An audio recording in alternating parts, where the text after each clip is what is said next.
मेरे प्यारे दोस्तों, आज की कहानी का शीर्षक है पुरखों की आशीष। एक परिवार में 3 पीढ़ियां विद्यमान थी, पिता, पुत्र तथा पौत्र।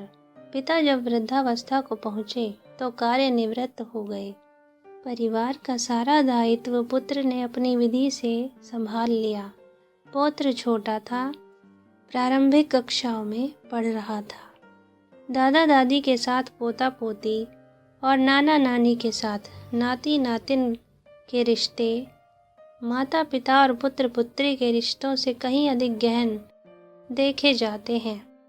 माता पिता जिन इच्छाओं को पूर्ण करने में हिचकिचाहट दिखाते हैं, उन इच्छाओं की पूर्ति सामान्यतया दादा दादी और नाना नानी से करवा ली जाती है। विश्व भर में नानी दादी की कहानियाँ लोक कथाओं के रूप में प्रचलित हैं।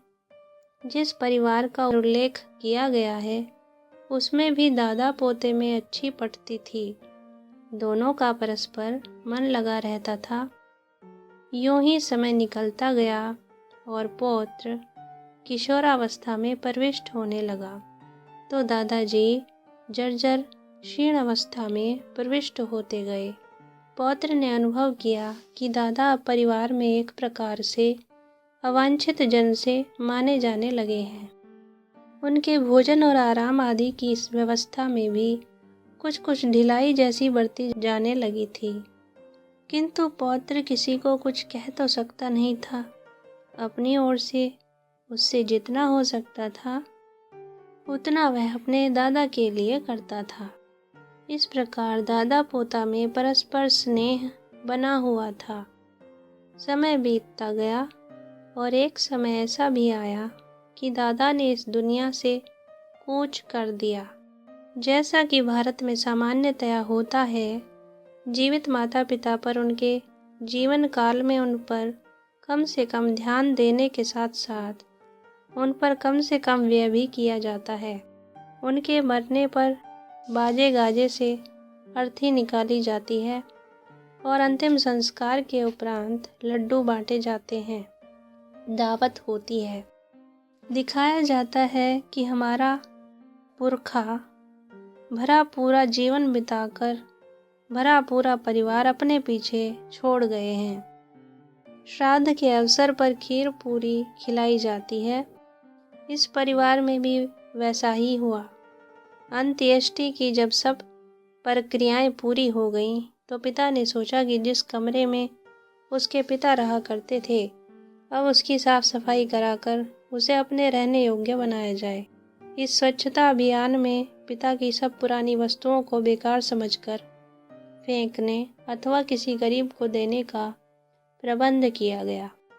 तो जिन मिट्टी के बर्तनों में उनको भोजन पानी दिया जाता था, उन्हें फेंकने के लिए ले जाने लगे तो पौत्र यह सब देख रहा था।